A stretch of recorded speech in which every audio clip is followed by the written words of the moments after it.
नमस्कार। Online class में आपका एक बार फिर स्वागत है।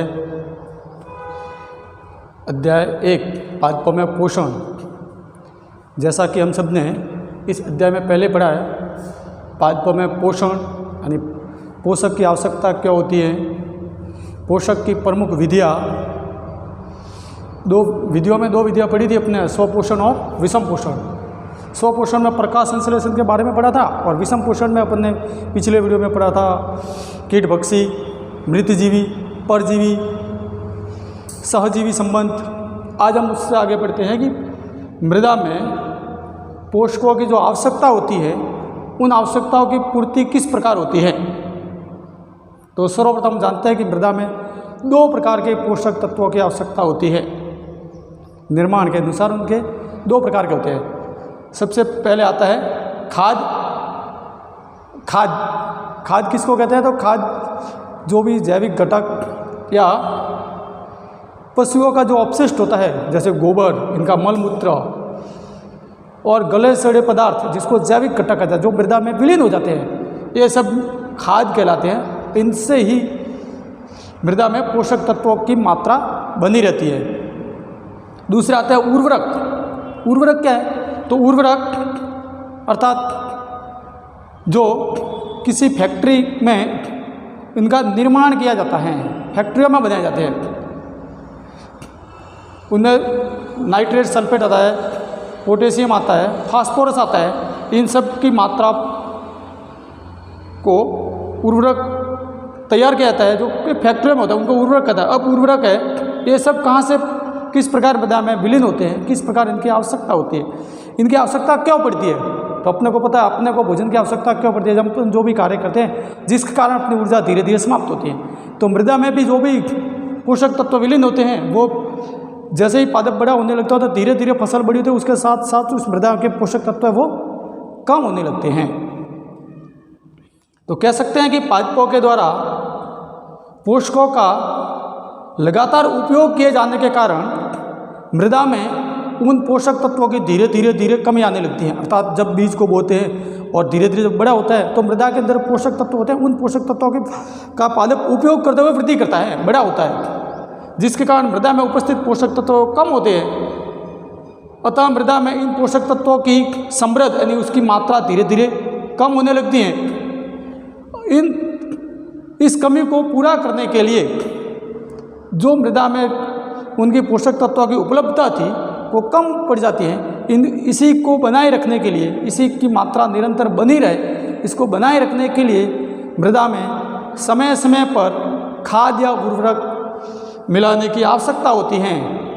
अपने में से कई जने किसानी कार्य करते हुए देखा होगा फसल के समय, तो फसलों में किसान समय समय पर उर्वरक या जब पड़त भूमि होती है, अर्थात जुताई के बाद फसल लेने के बाद एक फसल के बाद दूसरी फसल के बीच में जो समय होता है, उस अंतराल में कई बार किसान खेत में खाद डालता है और जुताई करवाता है ताकि वह विलीन हो जाता है समय समय पर। अर्थात मृदा में पोषक तत्वों की उपलब्धता के लिए खाद या उर्वरक डालना।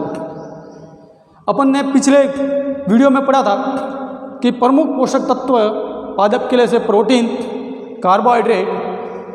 तो कार्बोहाइड्रेट का अपन ने प्रकाश संश्लेषण द्वारा पूर्ति पड़ी थी। प्रोटीन, कार्बोहाइड्रेट था वो ऑक्सीजन, कार्बन डाइऑक्साइड और हाइड्रोजन से मिलकर बना हुआ था। प्रोटीन है वह ऑक्सीजन, कार्बन डाइऑक्साइड, ऑक्सीजन और नाइट्रोजन से मिलकर बना हुआ है।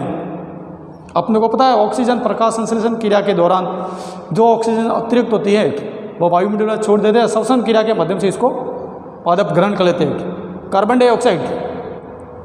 डाइऑक्साइड गैस है, यह भी जब प्रकाश संश्लेषण क्रिया उपलब्ध होती है उस समय उसको ग्रहण कर लेते हैं। नाइट्रोजन, अब नाइट्रोजन पादप किस प्रकार प्राप्त करते हैं? तो नाइट्रोजन एक पादप में विलय के रूप में प्राप्त होती हैं, घूल करके पादप में पहुंचती हैं। तो पादप की जो जड़ें होती हैं, उस जड़ों में अपन जैसे ही जल डालते हो, जल में विलीन होती है। अब किस प्रकार विलीन होती है? तो अपने को पता है वायुमंडल में सबसे अधिक मात्रा में नाइट्रोजन है। नाइट्रोजन वायुमंडल पर यह जो भूमि की ऊपरी परत जो मृदा इसको कहता है, उस मृदा में भी जो वायु छिद्र होते हैं, उन छिद्रों के माध्यम से ऊपरी परत तक नाइट्रोजन उपलब्ध होती है। वह नाइट्रोजन जैसे ही पादप की जड़ के पास पहुंचती है तो पादप की जड़ के पास में कुछ जो जीवाणु होते हैं, जिसमें उदाहरण के लिए एक राइजोबियम जीव होता है, वह राइजोबियम उस नाइट्रोजन गैस को नाइट्रेट में बदलने का कार्य करता है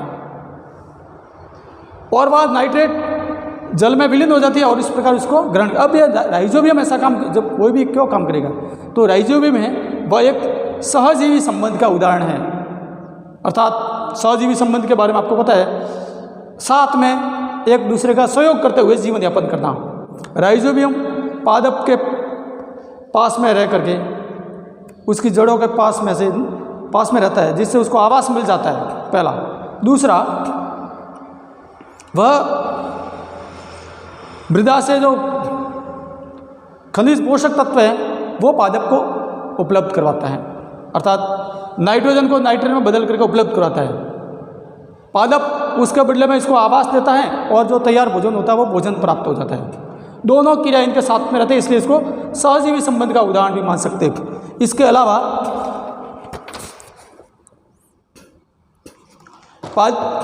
उर्वरक जो फैक्ट्रियों में तैयार किए थे उनको अपन, जो मृदा में उपलब्ध नहीं, उनको अपन अतिरिक्त मात्रा में ला करके मिला सकते हैं। आगे के जो कुछ हैं, जैसे ऑक्सीजन किस प्रकार उनका विलय होना, कार्बोहाइड्रेट, इनके बारे में अपन अपनी जो अगली कक्षा होगी उस कक्षा में पढ़ेंगे। आज इस विषय के इस अध्याय में खाद्य और उर्वरक के बारे में इतना ही है। यह अध्याय इसी के साथ अपना समाप्त हो गया है। इस अध्याय के जो प्रश्न उत्तर है वो आपको दे दिए जाएंगे। धन्यवाद।